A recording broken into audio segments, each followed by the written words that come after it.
Saudara dan saudari,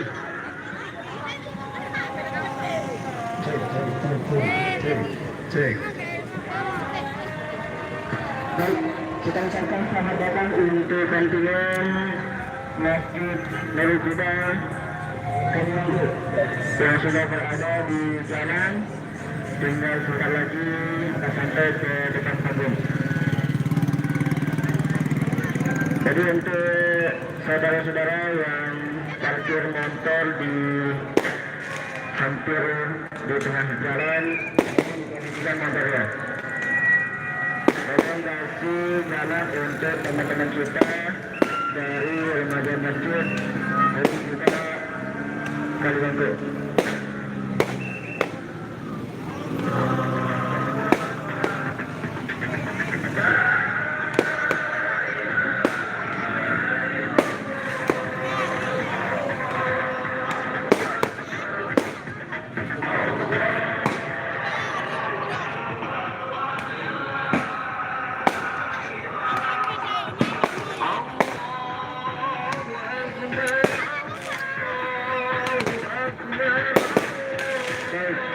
Untuk pengguna motor, kalau merchannya duduk di atas mungkin tidak apa-apa, tapi yang membunyikan merchan di jalan nanti kita ada sanksi. Kita ada sanksi tegas dari pihak yang berwenang. Jadi mohon himbauan ini diperhatikan sebaik mungkin. Ya, karena ini bukan hanya berbahaya untuk kalian sendiri, untuk pengguna sendiri, tapi berbahaya juga untuk orang lain. Jadi mohon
Yung datang prajurit tapang bawa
Rugil kayak ini tidak apa